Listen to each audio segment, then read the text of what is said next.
Hello, everyone, and welcome back to another brand new episode of the Collider Games podcast. My name's Destin. I'm in studio with Josh Weyers. And also, we've got through the magic of Skype, Caboose. Caboose, how you doing? Doing good. Glad to be here. And holy smokes, we got a lot to talk about. I know. Lately, last week we had a decent amount of news, but like before that, there was kind of like this lull of like not too much news, not many big games coming out, kind of a dead spot. Well, 'tis the season now. Yeah, like we had to pull like the news was like, oh my, usually, I go back a week, since the last time we did our podcast, and then sometimes I struggle to find some stuff. At one point it felt like we were a news association and we were like looking for like the articles where like there's a dog stuck in a tree. Yeah. We were really fishing at some point. But this week it was like, I only had to go back like 2 days. Yeah, 2 days happened. worth of stuff. So let's just get started. So one of the big news was that The Last of Us Part 2 is being delayed to 2020. And this is just after they had that release trailer, the release date in February. Everyone was excited. Now they have a new release date of May 29th, 2020. Originally, the February release date. Naughty Dog put out a statement basically saying, in essence, look, we want to make sure the game is of high quality and there's a certain amount of polish we want to put on it, and we can't do that within the given time frame of February, and we need till It was May. very sincere as well. Like, yes, the entire statement is very sincere, and I don't think anybody can ever like read that or listen to that and then go against it. They're saying sorry a bunch of times as well. Yeah, And us being the fans, like, come on, like they're basically pushing it back 3 months to give us a better game. I think we can live.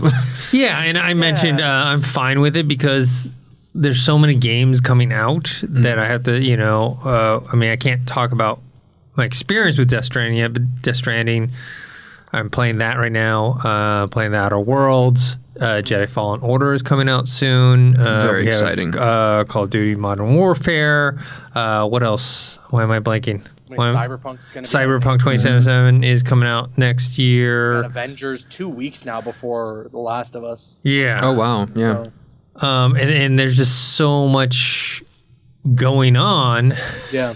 That I'm okay. Oh, I have to, I don't know, Caboose, if you saw that I finally bought a PS4. Yes. So Yeah. just to play the exclusive. So now you're playing Death Stranding, right? Yes, but before I started God of War. I played a couple hours of that, but then I had to quit that to play Death Stranding. I want to play The Last of Us Remaster. I talked about it last week, about how I never got to finish the game because of the bug in the PS3 version. So now I have the PS4 version. So I have a lot to do before Last of Us Part 2 comes out. So I'm fine with it. Not that I don't want to play the game. It's just it gives me more time to catch up with everything. Well, like you said, you're gonna have loads to keep you busy. It's unfortunate you just missed. I think you got the PlayStation a month after The Last of Us was free on PlayStation. No, I got it. I got it. Did you get it? Okay. Yeah. There you go. Good man. I don't think I downloaded it but I like. As long as you added it to your library, add it to my library, it's there forever. Yeah. As long as you're paying for PS Plus, you got it. Yeah. So I don't know, Caboose, what do you think about this news? I think this is fine. Obviously, with any game, when it gets delayed, it's a bummer because you're not going to get it as soon as you expected. This happened with Doom Eternal as well. Yeah. But I feel like everyone on the internet needs to finally start coming to terms with the fact that a game being delayed means nothing but good things for the game's quality. It may not always guarantee that the game's going to come out and be good. There are instances where a game gets delayed and it still comes out poor reviews, whatever the case may be. But the fact that it's being delayed means that it comes out better than it would have had it not been delayed. And that's just the guaranteed fact of it all. So with The Last of Us Part 2, I hate that they even have to apologize to us. Yeah. I hate so that bad, like, sorry we're delaying it, because there's this weird idea behind a game being delayed that gets people so angry at the developers as if they're trying to spite us or something. It's like, no, they want the game to be good. And if it comes out in February, maybe it'd be a buggy mess. Maybe you get situations like previous launches, like a Fallout 76, where the game comes out and it's just a ton of bugs. It doesn't end up in the state that I'm sure the developers wanted it to at launch, and the game is worse off for it. So allow the developers to take more time if they need to. And in this case, it's only 3 more months. It's such a small delay. Coming out. Yeah, and there's so many games coming out within that time frame that's going to have you consuming enough time to wait until that release date. The only thing for me that makes it difficult, like I said, is that Avengers is out 2 weeks before it. And I don't know how I'm going to be able to manage my time between that and The Last of Us Part 2. But besides that, I think this is nothing but a good thing and can only mean good things for the game when it does inevitably launch. Yeah, I agree. Yeah, of course. Yeah. I think I can think of like at least 5 games off the top of my head that I wish were delayed that didn't like come out in the state they the first thing that comes to mind is Anthem. Like if they just spent a couple more months on that before releasing it, maybe it would have been a whole different situation. Yeah, definitely. I mean, and then in the good side, the one that makes me think, okay, things can turn out much better is like Red Dead 2 is delayed like a whole year. Yeah.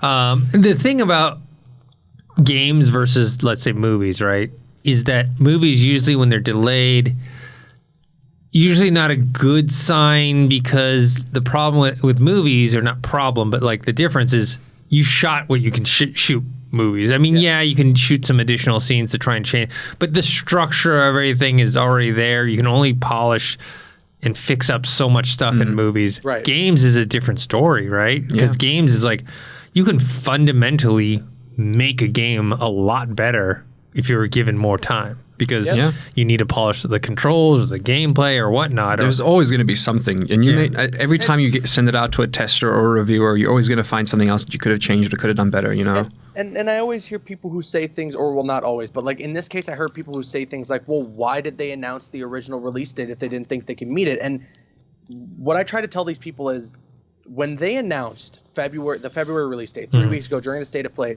they were confident in meeting that date. They didn't just announce that willy-nilly. No, they spoke to PlayStation, and Naughty Dog was like, this is the release date we're comfortable with meeting. We can do this. But then obviously, because game development is game development and unexpected things can happen, something must have happened behind the scenes where they were like, okay, wait, no, hold on, we're going to need more time.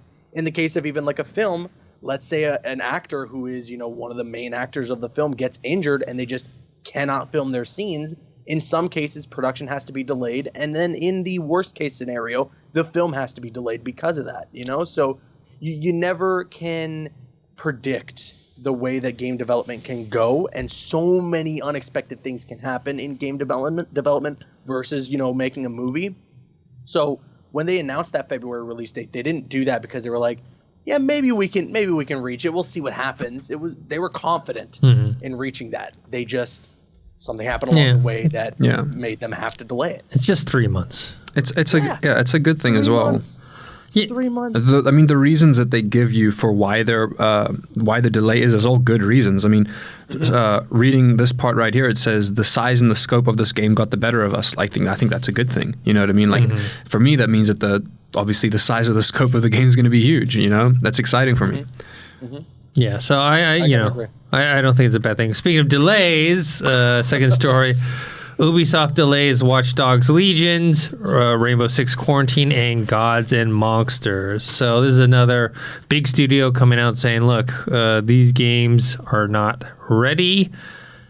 But you know what? Isn't this also kind of a case of them being like, we want to have a better fiscal year. We want to make our shareholders and stockholders a lot happier. Yes. Like it's a little bit of that. I think it's a good portion of that too, where it's like I think some of these games, well, they also bring up a good point of like releasing the games too close to each other, not giving them room to actually make the money that they can make. Well, also, in the same report is that both Ghost Recon Breakpoint and The Division 2 underperformed. So now you're, Ghost Recon really underperformed. I mean, the thing is when you put that much resources into something and you release it and it didn't get what you expected, and it's tough because it's like, well, was it the right time or was the game not ready? Or also like with Ubisoft, it's like they have, look, I understand these are different games, but their similarity in the same type of people, right, that would play them, right? You're talking about Ghost Recon, you're talking about Rainbow Six. It's a very specific fan base, yeah. You know, and then you're competing with other stuff like, I mean, they're less tactical, but still in the same vein of these military-like shooters, right, with a Call of Duty or Battlefield, you know? And suddenly it's like people just don't have the money or the time to kind of delve into those things. And this might be a bit of a hard take, but the Ghost Recon game, I got to play a bit of that, and for me it was the hype. There was so much hype around it. They did some great marketing for that game. But when the game came out, I don't know how to explain this. There's nothing wrong with the game in my opinion, but there's nothing really amazing about it either. It's just out at you. Yeah, it's just very like meh. Like that's how I felt when I played it at E3. I was like, yeah, you know, it's a game, it's a well-crafted game, right? But there's nothing that I could sit there and be like, this is why you need to buy it. There weren't any like whoa moments for me that I could like tell my friends about, you know. Yeah, so it's just one of those things where I think they realized, okay, we can't just be. The same thing happened with Assassin's Creed, right? They realized they were churning out these things every single year, and the quality wasn't where it needed to be. Right. And then look what happened with the Odyssey. They actually waited, spent a ton of time on that game. Yeah, Odyssey and Origins, they did a lot better, yeah. And then Odyssey came out, and it was well received by fans and critics, and it sold very well. Like, and they're like, okay, we can do that versus every year we got to have Assassin's Creed game, you know? And you got people walking around with just eyeballs and teeth. I remember that. That was Assassin's Creed Unity. I will never forget that bug from Assassin's Creed Unity. That is horrifying. You're just walking around, the NPCs only have eyeballs and teeth. Horrifying. Yeah. You know, Gods and Monsters, I know that was revealed E3 this past year. You know, they were kind of Legend of Zelda. What was I don't know. I almost. It's Legend of Zelda. Breath of the Wild. Yeah. I almost think. I know we spoke about it a while ago. That's kind of like a new emerging. It's not really a genre on its own because, if you will, it's open world action RPG kind of type game. But like that kind of style game, I see them. Besides the fact that we got a lot of announcements at E3 for games similar to that, I think that in the future we're going to keep seeing games a lot more similar to Breath of the Wild. Yeah. So originally, Gods and Monsters was supposed to be released February of next year, which that was actually quite soon. And then Rainbow Six was early 2020, and Watch Dogs Legions was March 6, 2020. So, you know what? I don't think it's that big a deal. And like I said, man, spread the wealth, man, with these gaming companies. Stuff's putting everything in freaking October, November. It's like, it sounds like they're learning that that's not a good thing for them either. Especially if you want to stand out and you're not a huge. I mean, look, these are AAA titles from AAA studio, but at the same time, the franchises themselves, right, aren't like that upper tier. Like Watch Dogs is, you know, a well-known property, but it's not that upper tier, right? You're not talking Assassin's Creed, Call of Duty, Last of Us. It's not as memorable. Yes. Yeah. Like the Watch Dogs, in my opinion, that whole series, it's still trying to recover from the first game. And this one seems huge. If you can play like every NPC suddenly becomes a playable character or whatever. Is not the first time a game's done that. I'll bring this up. Driver San Francisco was the first game. The only other game besides the game coming out that I've seen people do that, where you're in the driver's seat, you're driving, and you can kind of like become a different driver in the car and a different driver on the road and like kind of veer off track or like crash into somebody else and then go back to you, and cool things. But it is, I don't know, it's like they're recovering from their first game. The second one was a bit better, but once again, not too memorable for me. It was definitely better than the first one, though. I'm surprised we got to a third Watch Dogs game, to be honest, after the debacle of the first one. I'm surprised we got a second. It's almost a miracle. Yeah, it's almost a miracle that we're this far. But it looks like the story's going to be good, because that was one of the things that was disappointing for me in the first Watch Dogs and the second one. It was just like, if you're going to do a beautiful open world, big city, like everything, vibrant life, like the open world itself was beautiful, but the story was just so Yeah. And the protagonist just wasn't likable or engaging at all. He just was quiet dude with no real background that you can latch onto. But the new one looks good, and again, same situation applies here. If they got to delay the game, if they need to take more time, whatever the reason may be, the game's going to come out and be better for it. So it's unfortunate that we got to wait, but I guarantee that the game would be worse off if it comes out earlier than they They need to start spacing these things out, because remember, this isn't like movies, right? Like you can have a big movie come out in a weekend, and then either, I mean, usually you want to stay away. Let's say Avengers open. You don't want to open against Avengers, but you can have 2 weeks after or whatever, or before, or something like that. You can't do that with games. The 2 weeks, especially for the big games, you're not finishing that game. Those or 40, 60-hour games. Yeah. Plus, it's the money of it too, right? Like for a film, I can go to a matinee, spend $10, but for a game, I'm forking over $70, $80. So, and you're not going to do that 3 times in a week, you know? Exactly. Yeah. Exactly. Yeah. So space it out. This is all about money, not just for the developers, but the consumers as well. And time. It's beneficial. I'm glad they're doing it because it's beneficial for everyone. Because think about like all the stuff. I mean, right now, I'll tell you, I'm like overconsumed with media, like just in general, right? I have all these video games I need to play, all these TV shows I need to watch, all these movies I need to watch. Coming, oh boy! I have like all these subscriptions. I mean, dude, I've listed off my subscription. My subscription list is like gone. Like it's getting ridiculous now. The amount of stuff like I have subscribed to. You know what I mean? Oh, I feel that. Like, I'm not gonna lie. Sometimes there are days where I just go to the bank and I cancel my card because I don't have the effort or energy to go and cancel all those subscriptions. I just have. And I was like, let me just start over with the ones I want. Yeah, it's just it's crazy how much stuff. And it's like, oh well, I need this one. I need this one. You know, Disney Plus is coming out. Like it's just getting okay. I'll say this one thing. I bought a PS4. I'm very happy with my purchase. One big improvement I like over the PS3 is the controller. I think the controller is much better than the PS3.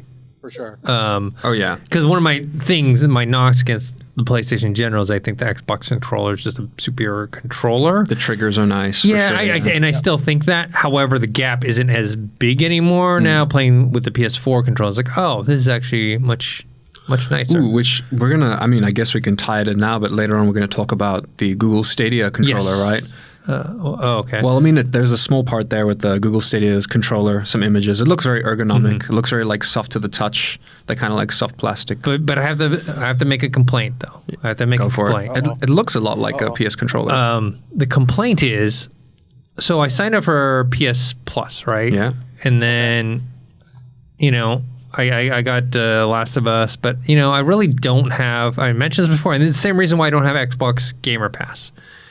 It's not that it's not a good deal. I think it's a wonderful deal. I don't have the time to take advantage of the deal. So I wanted to go cancel it. And then I found out... You already paid for the year. No. That you can't do cloud saves without it. Without PS Plus, yeah. Oh, wow. That's pretty know that. bad. Like... Because on the Xbox, look, I pay for Xbox Gold. You pay for it so you can play online. You also get free games, but you don't actually need Xbox Live Gold to do cloud saves. It comes. I mean, it's already there. Cloud saving is just very handy as well. So I was like, okay, I don't really need this, and then now I'm like, okay, I actually have to pay for this purely for this. Purpose, which is because right now I have the PS4 here at the studio, and actually, I mean, one really cool thing I think it does, and I don't think Xbox does this. Xbox has a version of this, but I don't think it works quite in the same way as the remote play. It's actually I was playing around with the remote play yesterday for the first time. It's phenomenal. Yeah, so I leave my PS4 here at the studio, and because I've been playing Death Stranding, and I don't want to lug the whole console back home, and so I just use it to play on my laptop at home. It's like awesome. Does pretty well. I think Xbox has a version where if you're on the same Wi-Fi network in the same house or whatever, you can do that. Something like that. Yeah, but I don't think it's like a remote type of thing, which I think they are working on because that's the whole xCloud thing, and so you can play on your phone and whatnot. So I think that's in the works. But PS4 remote play, awesome. But I was gonna say cloud save. You need those cloud saves, man. I need it because I gotta keep hopping back and forth. Oh man, I was just like brain dead for a second. That's right. Yeah, the remote play was working. Oh, man, I was using my cell phone as a second screen for my PlayStation, and I know that I can connect my controller to my phone as well, and I can play all my PlayStation games on my cell phone if I wanted to. But I enjoy holding my phone portrait-wise and playing PS4 games as if they're Game Boy games. What? Because you have the little controller on the bottom of your screen. And then you have the screen at the. I have a lot of indie games on my PS4, and sometimes I just want to lie down and play them. So I'll lie down in bed and play them like they're a Game Boy game. Interesting. Like my life's changed for the worse and the better. All right. So next up, we've got The Outer Worlds. Just came out today. It's a game I've been really looking forward to. I did a demo of it. It's on the. Well, I did a demo of it a couple months ago. I did like 3 hours. I just got the game yesterday, started playing it. So when I played the demo, it was a PC version. Obviously, they get a beefed up PC. And you're playing it on like an Epic PC and everything. Yeah. I've been there. And now I'm playing it on an Xbox Pro X, Xbox One X. Or Xbox One X. I'm getting confused with the PS4 Pro. The Xbox One X. One X. Okay. Here at the studio, and then I played it at home on my regular Xbox One. Obviously, the Xbox One X graphics are better. But, it's definitely not as crisp and clear as when I played it, on the PC, but it still holds up pretty well. But, they've not fixed, because the game was pretty smooth and pretty refined and polished when I played the demo, but it's I think even more so than before. They had this slight bug where if you hovered over fallen enemies to get their loot, there'd be a slight delay. It was kind of annoying because sometimes you'd hover over a body and you'd be like, did I already take the stuff, or am I waiting for something to load? Oh, that sucks. So that happened in the demo. It's not there anymore, at least not on the also, Xbox I'd imagine if you were in combat or something and you just wanted to quickly loot something, that could suck. Yeah, that exactly. could really suck. I've played, one of the things about the demo is I played the intro, like where you set up your character and you start off in the first mission, but they kind of, because it's a demo, and I know why they do it, but at the same time, especially for these type of games, it kind of annoys me.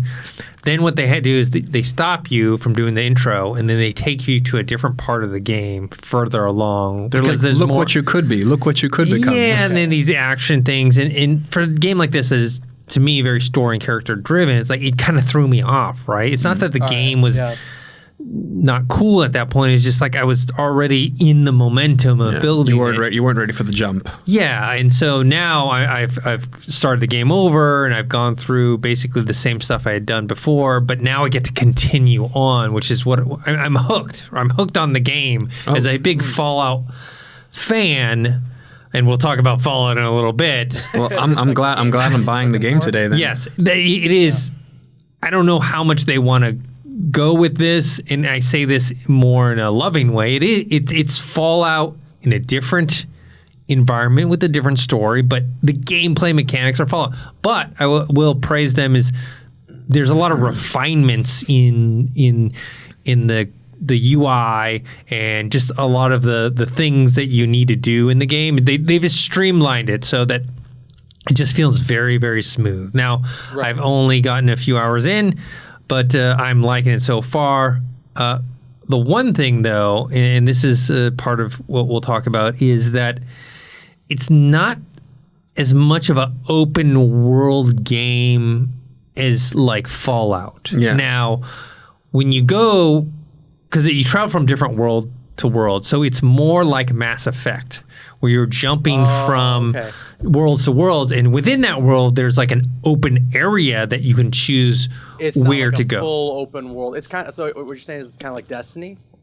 Kind of, yeah, kind of like Destiny. There's like a semi-open world, yes, but there's multiple of them. There's like there'll be big areas, but But so you jump from world to world, and within that world you can go to different places, but it's not like a huge. And they're saying they're going to keep it that way for the sequel as well, where it's more of that Mass Effect style. Where I mean, a lot of that's kind of what Avengers is going to do. Yeah, very similar situation. A lot of successful RPGs have done that. I mean, The Witcher, Dragon Age Inquisition.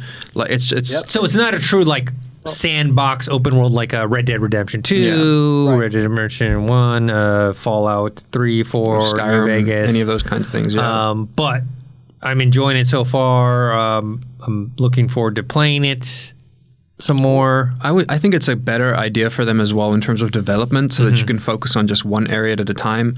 Whereas when people do these big, giant, sprawling open world areas, it's so easy for you to just have big areas of nothingness. You know, where there's not much going on. If they're focusing on small areas, they can fill it with as much as they want. One of the biggest reasons I think is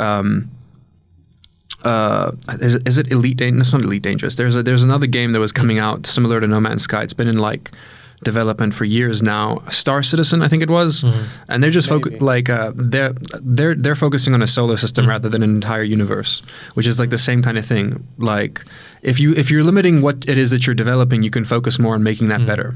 Which I think it's a good plan, you know, and they can show us a lot more variety. They don't have to worry about like biomes, day-night cycles, and things like that, you know. Exactly, and I think that's as well why a game like Destiny succeeds so well in having the semi-open world of it all, is that there are so many different locations, and they're all so distinct from one another that, you know, you're gonna have to go through the loading time of traveling from one planet to another, but when you get to the moon, it's not like Earth. When you get to Earth, it's not like Titan or Io or all these different areas that you can explore. So I'm assuming the same must go for Outer Worlds, and I'm hoping the same will apply for a game like Avengers, where they plan to just have multiple regions that are explorable, but aren't necessarily on the scale or the size of something like an open world game like Spider-Man PS4 or like a Fallout 3, 4, and so on and so forth. I mean, Spider-Man worked well because they had an actual model to use as well, which is nice. Like they could use New York City, like that was fair. I hope they give. Man, I would love to see Wakanda.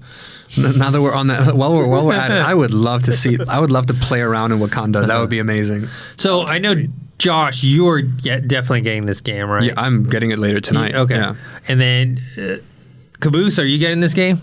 I mean, it's definitely on the list of games that I want to play, but with Death Stranding coming out and there being Modern Warfare already available, it's starting to get a little overwhelming for me to keep up with. Yeah, and we got Fallen Order coming out pretty soon as well. Oh my God, I totally forgot about that. Yeah. Ooh, I think I might be. Yeah, I think I might not be able to get that if I'm going to get Outer Worlds today, but it is what it is. It's going to be tough. Yeah. It's going to be tough, but I want to play it. I know that for sure. Yeah. It's like I said, it's just right now it's the wealth needs to be spread around versus concentrated at this time and period. Yeah. But anyone who's listening, if you're a Fallout fan, you will enjoy this game.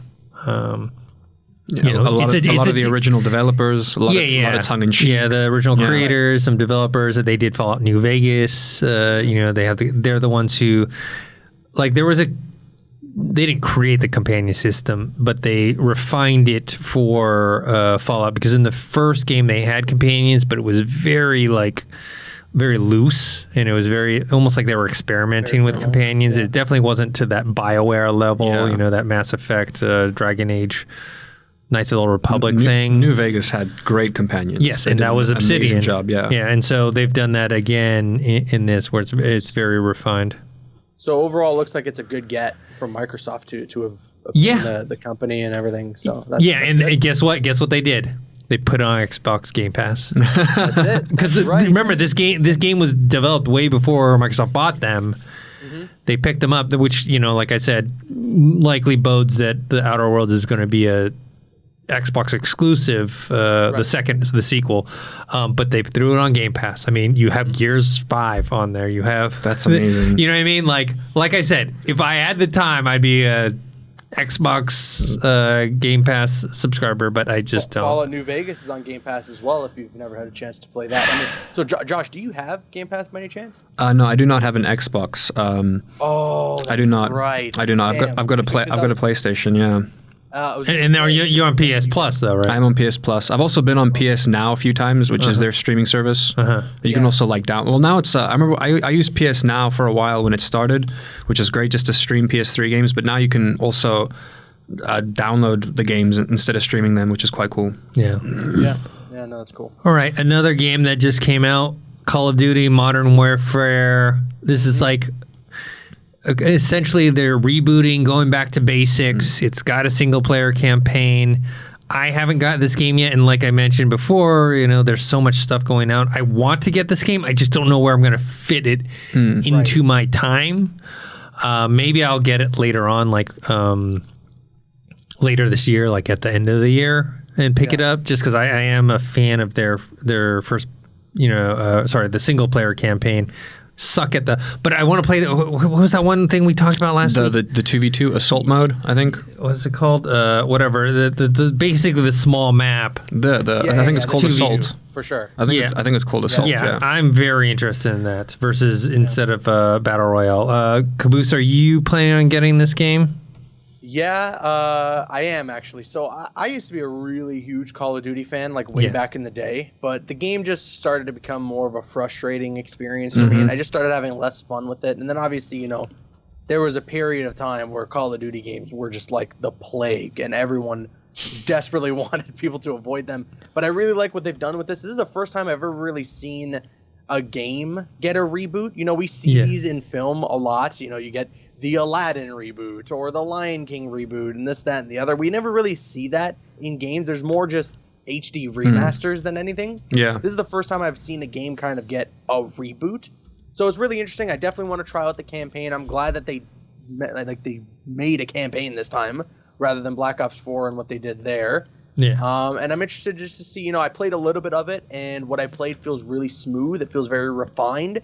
And, boots to the ground. I'm glad. No jetpacks, no nonsense, none of that. It feels very traditional Call of Duty, which is, I'm sure, for Call of Duty fans, a very good thing. I just wonder how good the story mode is. I mean, gunfight. It looks like things are positive. Oh, was it gunfight? The gunfight. Right, at the 2v2, right? Yeah. That looks really fun. I definitely want to try out that mode. Right now it's sitting at an 86 on Metacritic. The user score not as high, but still at a 7.3, which is better than I expected it to be from the user score. And overall, I mean, things are looking good. So I'm looking forward to it. I'm not overly excited, but I'm happy to be looking forward to a Call of Duty game again. Yeah, a soft reboot. And like I said, I haven't bought a Call of Duty game in a while. The Black Ops 4 wasn't for me because it was multiplayer only, Battle Royale, and I played a little of the demo. The Blackout was cool. I enjoyed the Blackout mode.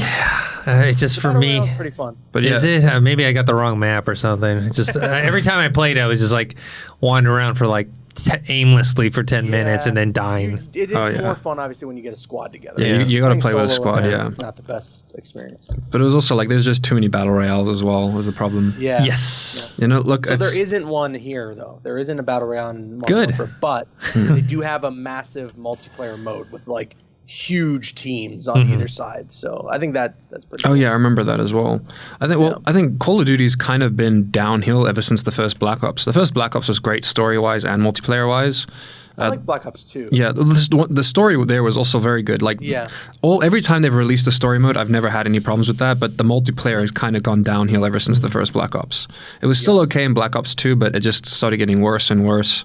I mean, I think like every like second week you ask me what games I've been playing, and I always say I've been playing the remastered version of Modern Warfare, and now I don't have to anymore. Now I can play the reboot of Modern Warfare, the soft reboot. Yeah. It was difficult for me to decide between getting that or getting Outer Worlds, but being an RPG fanboy that I am, I have to go for Outer Worlds. Outer Worlds, yeah, that's fair. All right, so next topic. This is actually a very big topic. Fallout 76 first. Man, oh man. Did not see this coming, and I don't know why they thought this was a good idea. So for those of you who haven't heard, I don't know how you haven't heard, but Bethesda decided to launch a new subscription service called Fallout 76 First, which is a monthly subscription service that you pay, I think, was it $9.99 a month?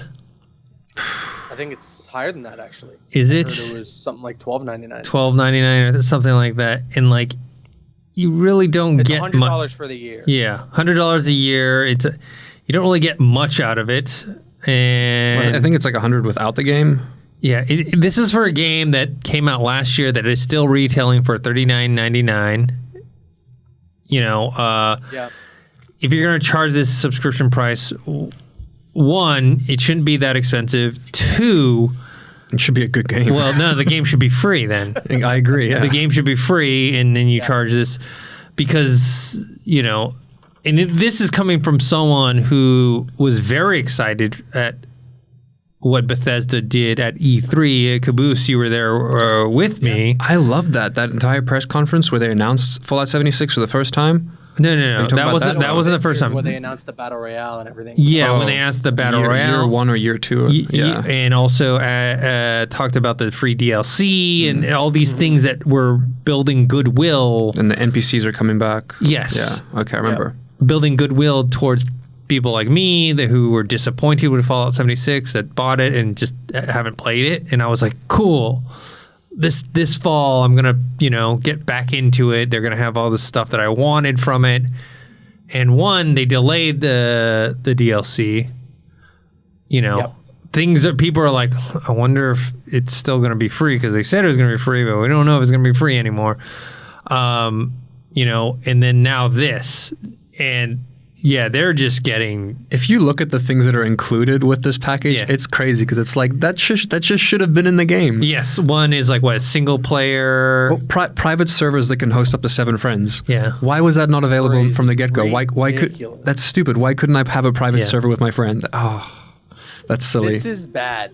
This is really... I don't know how they managed this at Bethesda, but they were just starting to get on everyone's good side. At least the people who were like trying to play this game, or at least fans of Fallout, they were starting to get on their good side, and they do this, and oh boy, it's so bad. So I saw Jason Schreier's tweet, which is kind of like the nail in the coffin of this all. He tweeted out when this was announced. He said, Fallout 76's new premium subscription, $12.99 per month, costs more than Xbox Game Pass at $9.99 a month, on which you can get Fallout New Vegas and The Outer Worlds. Yeah, and Gears 5. And Gears 5. This is ridiculous. I cannot believe Bethesda managed this. There is just the entire subreddit. What were they thinking? But the funniest story to come out of this, I don't know if you guys have seen or heard about this, but an angry fan had bought the domain of FalloutFirst.com before Bethesda was able to, and they've had a field day on this website with the way that they've designed it and are making fun of this entire idea of Fallout First and everything. It's crazy how the extent that fans have taken, how far they've taken this. It is insane. And I can't believe Bethesda screwed up this bad. I can't believe anyone with Bethesda thought this was a good idea. That's what's blowing my mind. Who is sitting around like a boardroom table? All these people I can imagine them all sitting there, Bethesda, around a board. Todd Howard's like stroking his chin and he's thinking, how can we make more money? And how the hell did everyone okay this? They're like, you know what?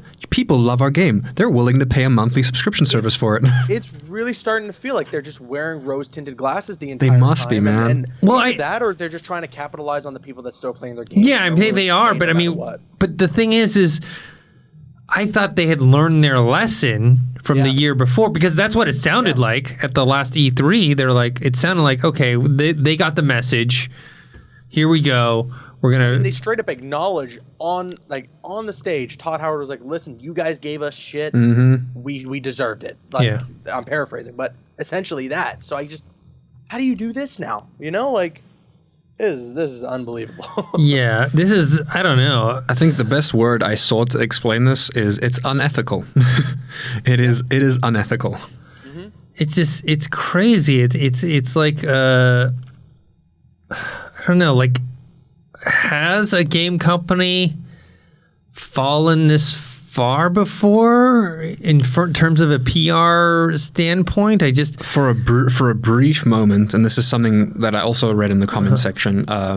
Someone related it to the fiasco with Diablo Immortal, the mobile Diablo game, where they announced that. I don't know what press conference it was at, but the audience literally booed Blizzard off stage, and I think like someone just there was dead silence, and someone just said, "Is this a sick joke?"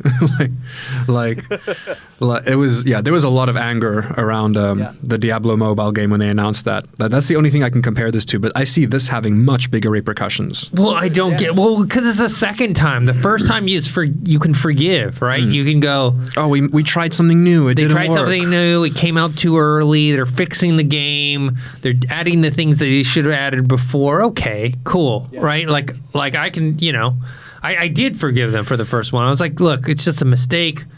We can get past this. They're doing all these nice things for the fans to reclaim the trust again, and then this happens. So I'm just wondering where in this board of directors, executives, or where did this idea come? I mean, even to like, let's say they want to do a subscription service, right? Fine, do one.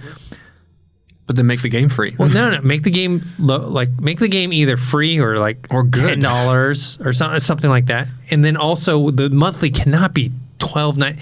It's got to be like Netflix isn't even that much. Yeah, it's got to be like $3.99 or something. Do you know what I'm saying? $4.99 for a video game. Even like anything over $5, and that's just crazy, man. And then also include some stuff that shouldn't have cost any money. Like this stuff should have been in the private servers should have been free. It's from day one, right? So you're charging for day one. So I don't know if it's in the bean counters or whatever, but like someone is seriously fucking up here. It's such a bad thing that every time I can hear you laughing, Caboose, because it's funny because every time I think about this, I can't help but just laugh. It's so ridiculous to think of.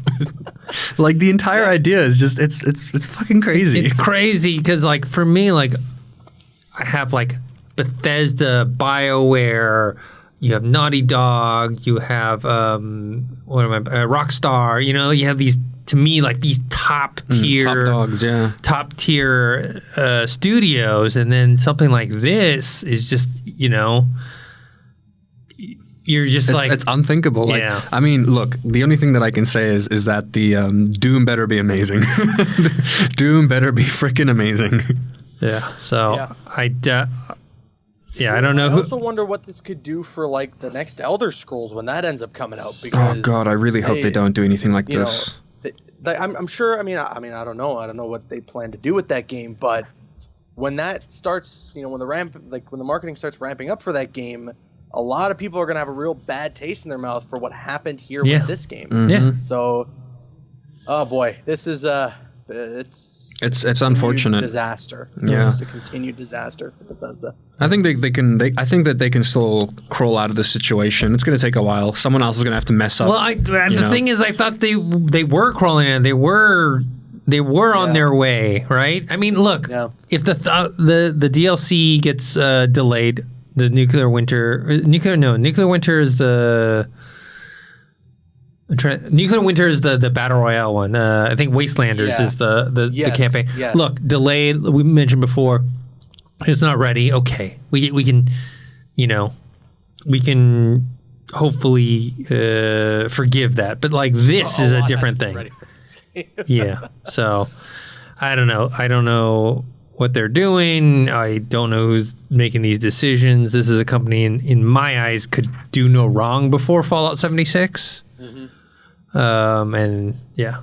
Well, you just look at like the hype that they could generate. Like all it took was them going live with like a please stand by, and people were losing their minds. A new Fallout game is coming. It's crazy the hype that they could generate.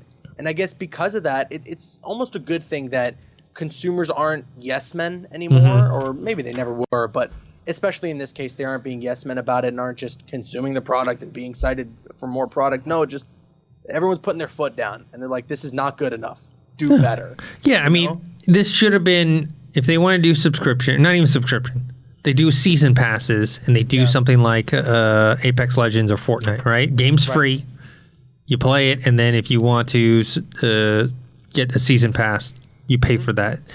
And, and you pay for cosmetic shit, whatever. Well, that's exactly what happened with Destiny, right? As soon as they got out of the clutches of Activision, Destiny 2 is free to play now. They're obviously, when it comes to the newer expansions, you got to pay for them. But there's so much content packed into Destiny 2 that you can play for free. If you wanted to jump in now and play Destiny 2, you can do so without paying a dime, and you can get a really good experience out of it without paying a dime. And then obviously, if you enjoy your time with it, if you like it, spend the money and get the new expansions, and you have even more content to try out. So. And that worked on me. I got the game. I got Destiny 2 for free, and then after after a week, I was like, I love this. Like, bring on the expansions. Let's go. This is a quote. Obviously, before any of this happened, this is one of the quotes from Bethesda's vice president of communications, Pete Hines. I remember when Fallout 76 came out, he said, and this is a direct quote: "All the DLC, all the post-launch stuff is going to be free. That's important." I guess someone can't keep their word, but yeah. oh well. Yeah. So I don't know. I don't know who's. Well, they replied to that quote though afterwards, and they said, what was it? And this is what they said. Once someone brought up that quote, I think our approach to these items at launch was to keep them purely cosmetic, but after looking at all the data, it became clear that to consistently deliver content that keeps Fallout 76 fresh and exciting for all, we needed to rethink our approach to the Atom Shop. I think the Atom Shop shouldn't have been there in the first place. Or you do it. You can do it for cosmetics, man. Yeah, do it for cosmetics, and you know, like I said, do season passes, do something. I mean, the problem is you have people, and this is what happened at with EA with Battlefront. Like they're like, oh, these microtransactions. That's how you get the money, right? And so, and now, at least momentarily, temporarily, with EA and Jedi Fallen Order, they're like, okay, we got to win back some of the fans. No microtransactions. It's not, you know what I mean? You're paying for a full on game to play. I mean, one of the stupid things, just going back now, I know I said that the private servers thing, but I guess that makes sense. I know a couple other games where you have to pay for the private servers, but one of the things they add is just a costume. Like you got to pay like a monthly subscription just to get an extra costume, just to get I think the original, like, man, I don't want to paraphrase this in case somebody gets mad, so let me look it up here for a second. It was the, here we go. Yeah. That's an iconic Fallout outfit. Yeah. And it's not worth $12 a month. Yeah. It's crazy. All right. Let's move on. I have, me and Dorian actually went to the preview event for Night School's new game called Afterparty. If you don't know Night School, they did a game called Oxenfree. The game is, it's not a full-on AAA title. It's an indie game. And it's a very stylized art style, and it's a lot of conversation. Yeah, it looks so cool. Yeah, it's actually I actually know the guy. There's two guys, Sean Krenkel and his cousin Adam Hines. I know Adam. I met him a long time ago, and they're the co-founders of Night School Studio. And they have and it was kind of like Adam he had created like a comic book beforehand, and then both Sean and Adam had worked in games. I think I forgot one of them worked at Disney Interactive and one of them worked at Telltale. Okay, nice. Yeah, and then I think what happened with Telltale and whatnot. That was so sad. Yeah, so basically they decided, let's just start our own thing, and they did. And then with Oxenfree, it was one of those things that just became kind of a cult hit. It's a different type of game, and then with the success of that, they've launched Afterparty. Me and Dorian went to the preview event. Like I said, we demoed the game, and it's cool. It's walking around, a lot of conversation. You got to do. I think there's a little more variance in this game versus the first one, but that's coming out next week. I believe.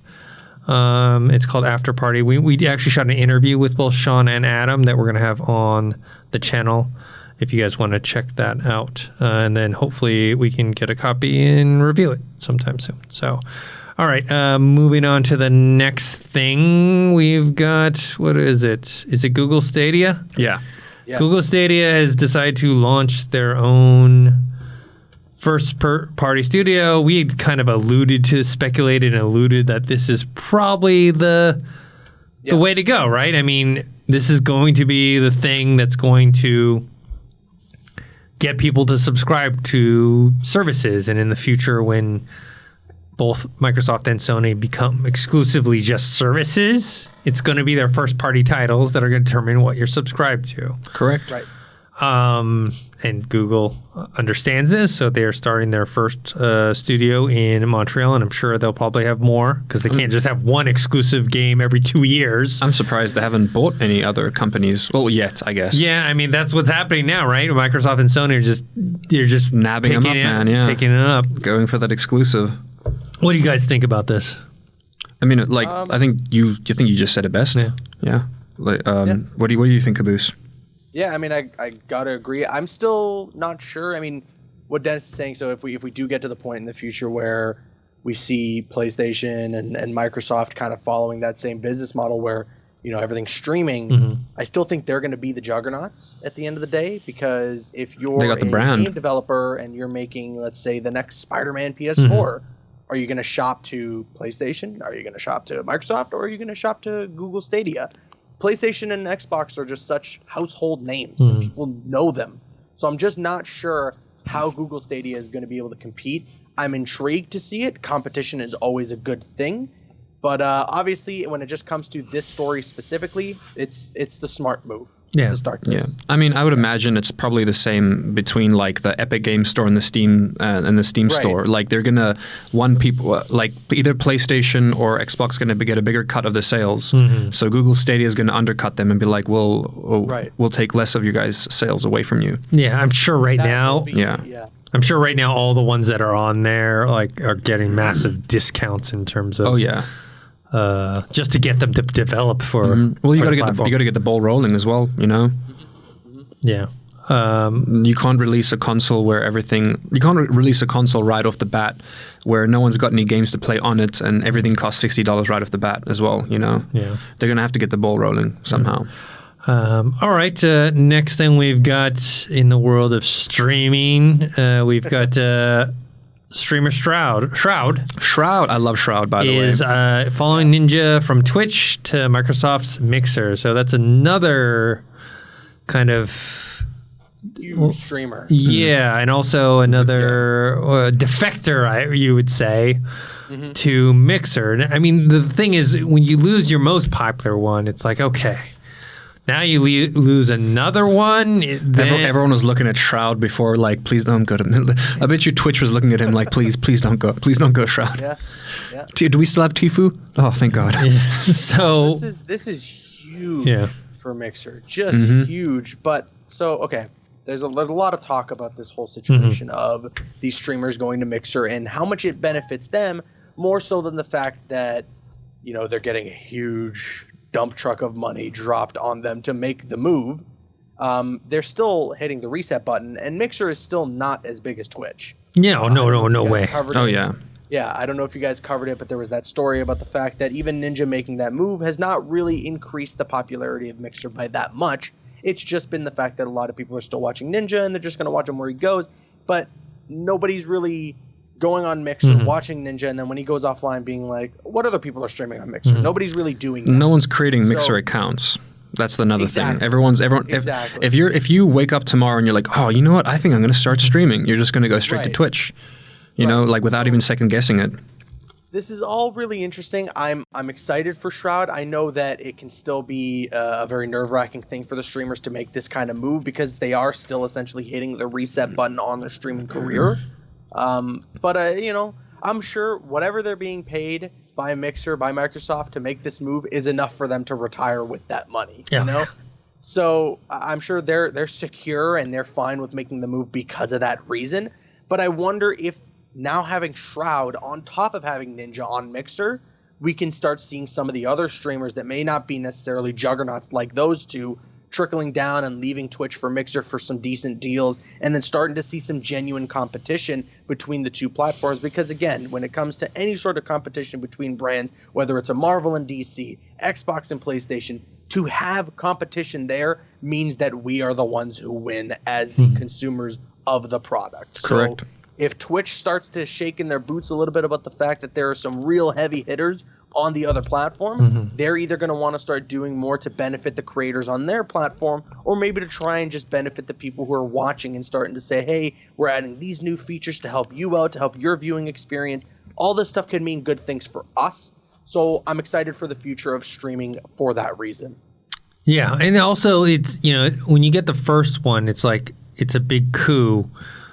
Yes. And people pay attention, but when you start getting it and you get another one, that's when people are like, okay, maybe this is a thing. So I think maybe this seriously. Yeah, maybe this deal was to do that, to get into to people's minds that like, okay, it's not just going to be this one guy that's hopping over. It's going to be we're starting to pull more. And if you look behind the reasonings for it, I mean, it makes sense to me too. A lot of these streamers aren't really happy on Twitch.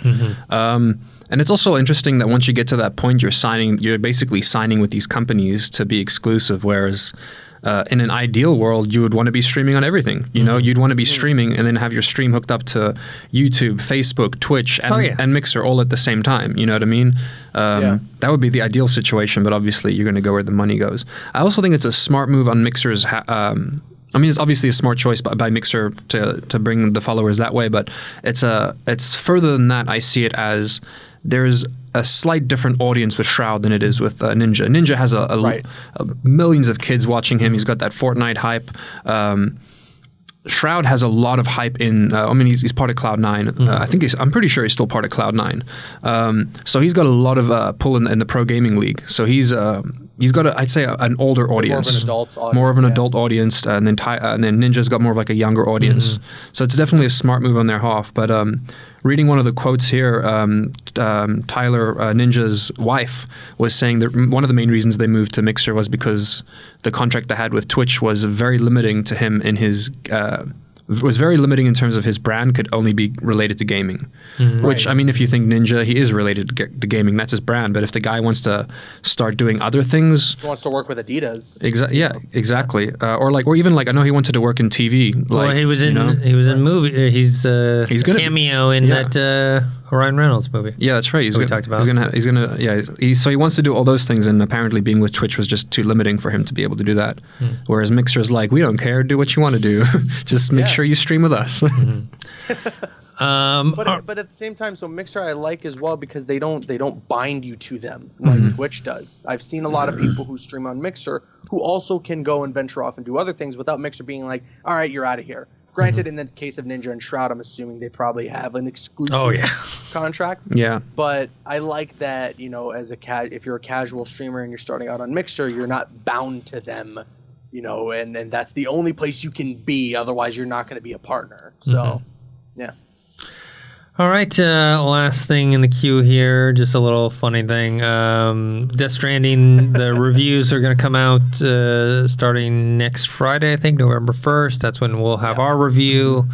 Been playing the game, can't talk about it, but that's when the embargo lifts. But one person that was talking about it was... Is next Friday, November 1st? Yeah. Isn't it Saturday? It is. No. I was about to say, that would have sucked if we wouldn't have been able to talk about it. No. We'll talk about it next week's podcast, and we'll have a separate review. Conan O'Brien visited Hideo Kojima in his offices in Japan to take a look at Death Stranding. And not only that, he has a cameo now in the game. Which is amazing. Yeah. Seeing Hideo Kojima's office, I was like, you see that part where he walks into the office and it's like long tunnel and it's all like white, and then there's the Hideo Kojima statue or whatever, which not statue of him, but like what's that guy, like basically the mascot for his company. I don't know what he's called, but they have that just like sitting right there, and then very cool. Crazy. Very cool to just see Conan, who knows nothing about gaming, but became kind of a hit in the gaming world with a clueless gamer because he knew nothing about gaming, and just being able to get this type of access. Yeah. I love them, and you get the otter costume. The sea otter costume, yeah. Yeah. Which is crazy. That's just I love that. You get to meet Conan O'Brien in the game, and he's like, "Hey, you want to dress up like an otter? I got you, fam. Don't worry." And you get perks from it too. Like you can swim easier with it or something. Yeah, it's you can swim in the river like an otter. My God! It is so Kojima to do something like this, and I love it. I mean, I think this is hilarious. There's a couple people who are a little cynical about it. Good marketing, very good marketing why as well. Why should he be in a game and this that? Jeez. Come on, this is pretty fun. Have you guys ever watched Conan O'Brien's Clueless Gamer series? Yes. I love it. That's why he's in it. I love those segments. They're so good. No other. I can't wait till he does one for this game. He's got to do one for this game. Well, yeah, he's in it. He has to. Yeah, for sure. Like, I'm assuming they must have filmed something. Yeah. And they're just waiting to release it. I'm hoping he filmed it with Hideo, and then and just they have it ready, and just November 1st they're gonna pump it out. Release it. Oh man, I'm so looking forward to it. You know, now that I think about it, I think he's the only late night host that does anything gaming wise. Like sometimes Ellen will have like gamers on or like, but he has an actual like section about gaming, the whole Clueless Gamer thing. Because none of them know anything about gaming, but then neither does he. But that's why I'm saying he took that disadvantage and made it an advantage. Smart man. I like that. Done some things with Ninja, and then Jimmy Kimmel did a couple of things with some not streamers but like YouTubers and stuff to learn a little more about the world. But the only one who's really done it as consistent is Conan O'Brien. Well, Conan has honestly, he's great. He has he's known to have ties to, even though he himself is not really a geek. I mean, in that sort of sense of word, he doesn't like. He is geeky though. If he was personality, but in terms of like comic books, comic book movies, video games, whatever, all that stuff, he's not like really into that stuff. But somehow he has branded himself, and then the geek culture has accepted him as one. Yeah, he goes to Comic-Con every year. Yeah, have you seen his superhero costume? Yeah. That's amazing. It's incredible. I've seen it in person when I did the. And then he does all those like cast interviews where he gets the whole cast of Breaking Bad, the whole cast of Game of Thrones, the whole you know what I mean. And this is just part of it, so it's very interesting to see. If any late night host deserved a cameo, it was him. You know, for sure. So that's it for news. Before we go, Caboose, what are you playing right now? Are you playing the Apex season 3? I played a little bit more of season 3 actually. I haven't gotten a chance to do any of the Halloween themed stuff that they had going on. I did want to try that out. But I've been playing a little more of Season 3. I'm actually really enjoying Season 3.